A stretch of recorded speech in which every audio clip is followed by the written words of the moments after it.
There's over 180 pounds of poultry in that tractor there, and by later this morning it will all be in the freezer. It's chicken processing day.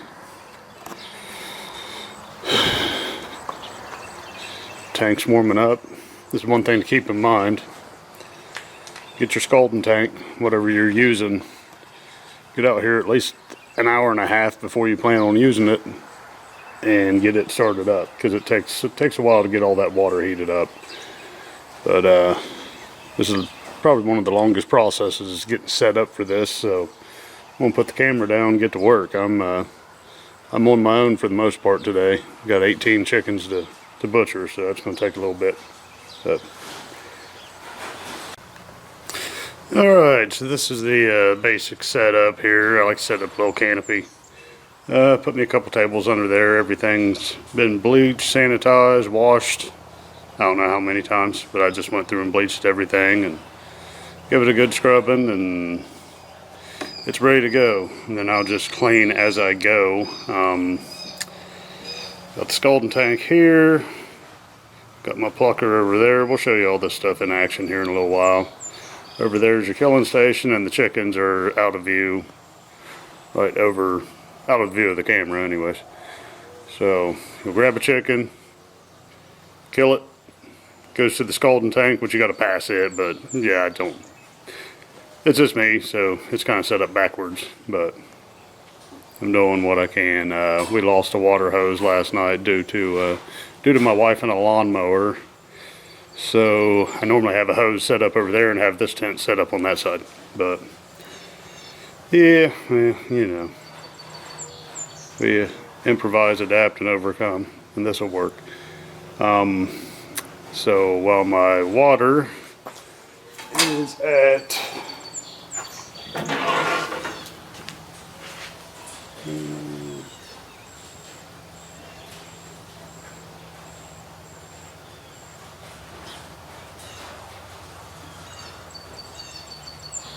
getting close for about 1:30. I've got to run and get ice. Got a little store right down the road about a mile, so we'll run do that, and I'll be back and we'll get some more going. Okay, we'll give you a little, we're up to temp, getting ready to get started. I'll give you a little closer look at my setup. It's not fancy. Buckets are homemade. Just took a pallet, put some tubs under it. I've got these little zip ties here on the side to hold my knives. I can have 4 hanging here. This plucker will do more than one chicken at a time, but it kind of slows down. But that's the build on it. I didn't build it. Bought it from another guy who bought it from the guy that made it. So it works. Scalding tank. A couple people ask about that. Ordered that from Stromberg's. It's 14 gallons, big enough to do one chicken. And you know, I do want to go bigger with that. A couple tables, a couple coolers full of ice, which is some shelter over top of you. Have a water hose handy, and that's pretty much it. I think I've got everything I need out. So we will we'll take care of a chicken here in a few minutes. I don't take lightly the killing of any animals. It's actually always a somber day. I'm used to doing it.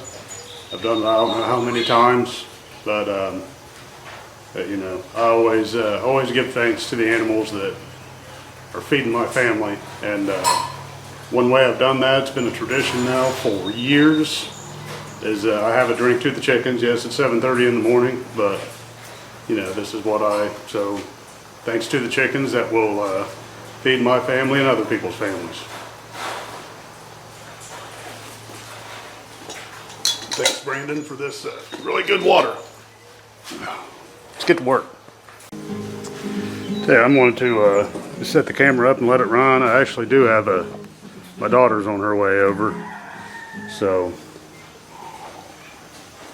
let's let you guys kind of watch the process. If you're doing this on your own, we've got a couple done already. Just kind of got to work in small batches is what I do.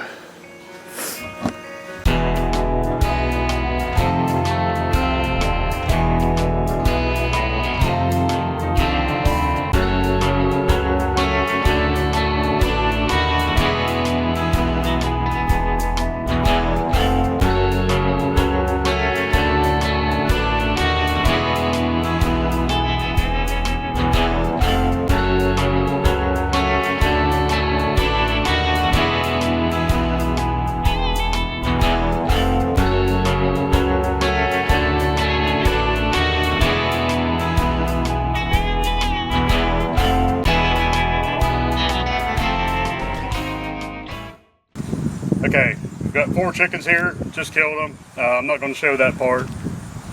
So, next step is take your dead chicken over to the scalding tank. They are dirty. Chickens, you know, doing this is a dirty process. Chickens are dirty birds. I usually hold them in there for about 10 seconds. Get it out for 4 or 5 seconds. You just don't want to start cooking the skin.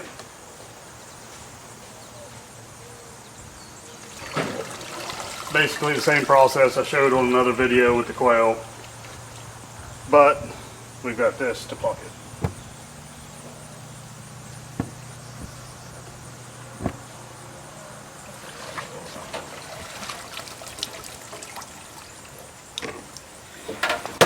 Into the plucker it goes. Don't want to get the camera real close because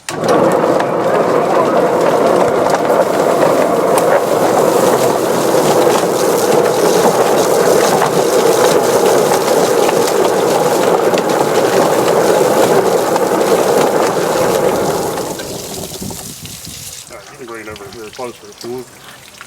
So, this is what it does. It is a bald chicken. You usually have some tail feathers. You'll have a few feathers. You got to pick out of there.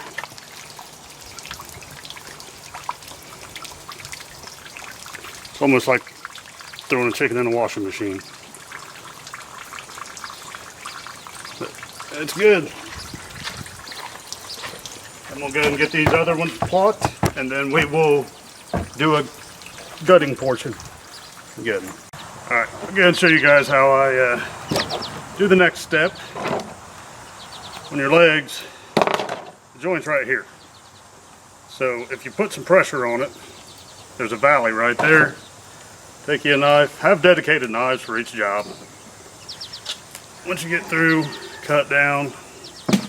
If you're keeping feet, keep them. If not, toss them in your gut bucket.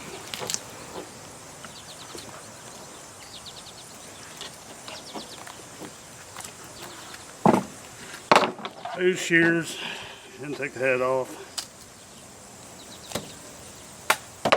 Now you might want to come around on this side to get the this part of it. I know the sun's going to be backlit, but you'll probably like if you can be like right in here, would probably be about the easiest. Good? Yep. Okay. So always on this side, so it would be its right side breast, you've got, it's the crawl. So you got to get that loose because it's got to be loose up here so you can pull it out down here. So just make a little cut in the skin right here at the neck. Pull that open so you can see it right here. That's what this little sac is, and it's attached to the skin and it's attached to the breast.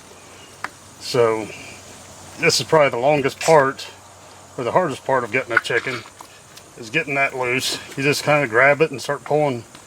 You know, I've never torn one, so you can, and the thing is, especially, you know, a lot of times I won't wear gloves when I'm doing this, but I am for this video. But I've got mostly pulled loose, so now you got to get in there, find an opening, get your finger through at the bottom, and try to get the esophagus.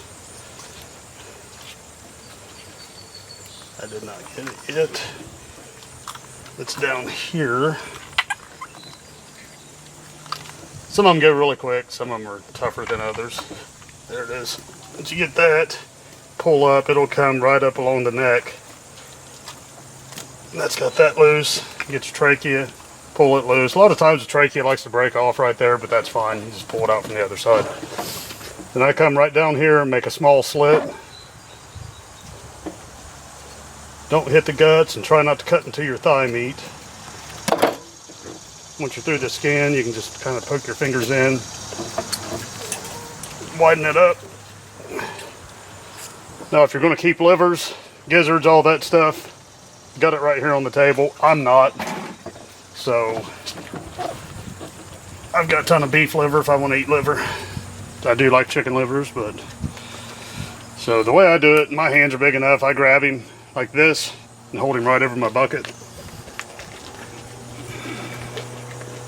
To get in there, get everything loosened up with your fingers and reach up in there as far as you can, and you'll feel it's basically its GI tract, or it's, you know, what's leading up to the esophagus.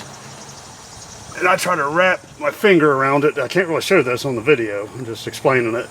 And then you start pulling, and you'll notice, see up here, that crop and everything's coming out. And that's it right there. That's the end of it. That's what was attached up here. So once that's out,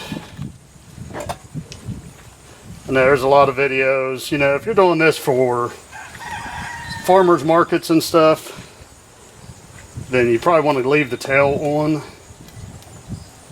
But I take my tails off. Now I'll show you something here in just a second. Let me clean this tail off. I normally don't do this. Normally I'll just cut the tail off. Right here on a chicken, see that little bump, nipple looking thing? That's an oil sac. It's an oil gland. So what you would do if you're wanting to keep the tails on, you got to take that off.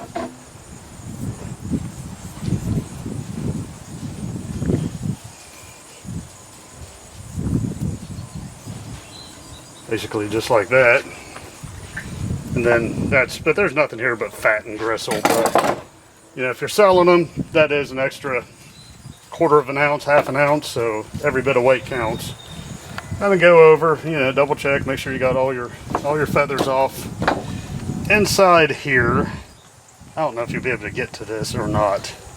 So this, we'll get that out of the way. Its lungs, well, its heart's right there. I am keeping hearts. Its lungs are attached at the back of the rib cage on both sides. I kind of take my fingers and scoop in and just go down along the ribs a couple times and get a finger up underneath them. And there's one lung. I was going to say rib. You just kind of work it loose and then get a hold of it and just pull it out. Got part of it.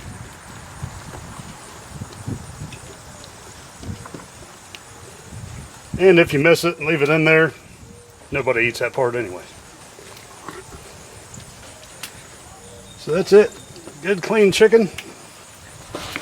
Take it over, I'll rinse it off, and it goes in the ice bath.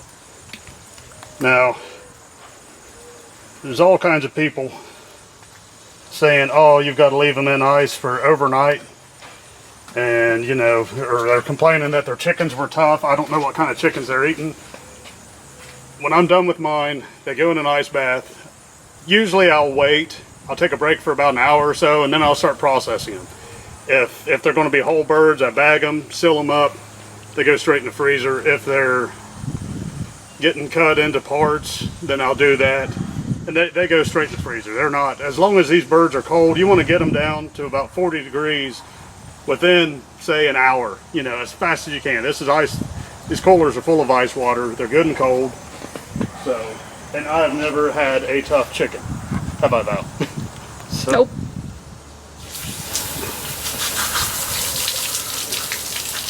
So just ice them down good.